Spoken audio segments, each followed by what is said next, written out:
Are there other elements of Stoicism where you're like, this is wrong, like this doesn't apply now? Well, I just think it's interesting. You talk about like you're sort of groomed for some job. At no point is Marcus like, I don't want to do this. Right. Like he would have been so much happier as like an academic or as a philosopher or as the advisor to the emperor. At no point does he seem to think like, oh yeah, I can do what I want. The idea of agency is a concept that comes later. I just did this Daily Stoic email. There's this letter from George Washington where he's like, I really hope someone does something about this slavery thing because it's like so bad. I don't know, maybe the guy starting a new country could do something about it. Like there's literally no one in a better position to do something about this problem than the guy writing this letter going, I hope someone does something about this.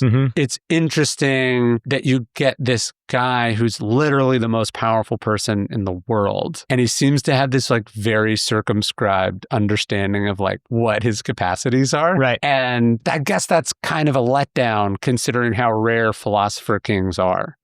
Like Jimmy Carter, one of the most thoughtful, fundamentally decent people to ever become president, to become the most powerful man in the world, immediately gets to work and he's like, here's all the important things I want to do. Right. There's like not really any of that in Marcus Aurelius, which I find also fascinating. There's no reforms. Like that scene at the beginning of Gladiator where he's like, Rome is meant to be a republic. Like I'm going to do, I think he takes from Stoicism that that's just not how it's done in real life.